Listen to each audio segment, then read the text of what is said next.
Most people don't know about Samuel Pierpont Langley. And back in the early 20th century, the pursuit of powered man flight was like the .com of the day. Everybody was trying it. And Samuel Pierpont Langley had what we assume to be the recipe for success. I mean, even now, you ask people, why did your product or why did your company fail? And people always give you the same permutation of the same three things. You're capitalized, the wrong people, bad market conditions. It's always the same three things. Samuel Pierpont Langley was given $50,000 by the War Department to figure out this flying machine. Money was no problem. He held a seat at Harvard and worked at the Smithsonian and was extremely well connected. He knew all the big minds of the day.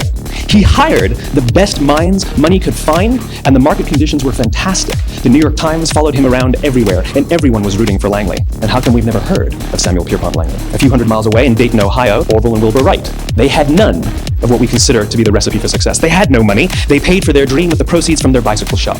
Not a single person on the Wright brothers team had a college education, and the New York Times followed them around nowhere.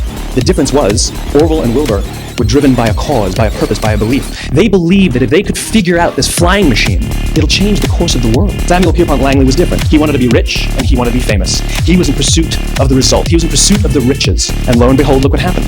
The people who believed in the Wright brothers' dream worked with them with blood and sweat and tears. The others just worked for the paycheck. And they tell stories of how every time the Wright brothers went out, they would have to take 5 sets of parts because that's how many times they would crash before they came in for supper. And eventually, on December 17th, 1903, the Wright brothers took flight, and no one was there to even experience it. We found out about it a few days later. And further proof that Langley was motivated by the wrong thing, the day the Wright brothers took flight, he quit.